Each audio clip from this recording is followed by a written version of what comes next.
Hi friends, welcome back. Naji here. So we discussed about the rack and its architecture, and we discussed the mainly about the rack data injection part, right?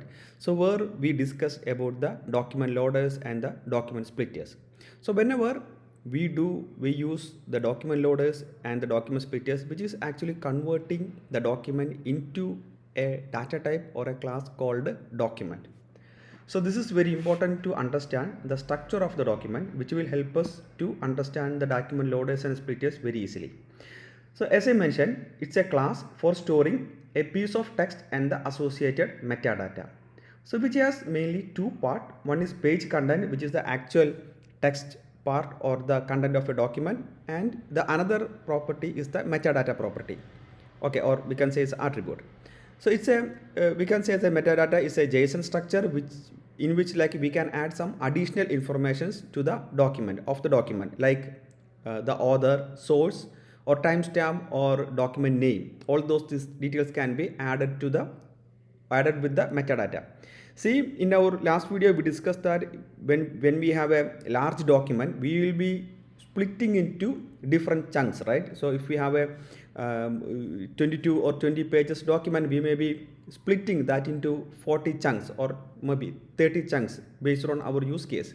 Okay, so each chunk will have some kind of a metadata information. Say if we have like a 20 document, and when I am chunking this 20 document, we may need to identify the metadata information of the document. We may need to know, okay, from which file we got this particular content. So it is necessary to add few metadata informations. Okay, so in usually like when we do the data injection, the document loaders will do, or the loading part will automatically assign the data source and everything with this document. But if we need to add some additional attribute, we can also do that. Okay,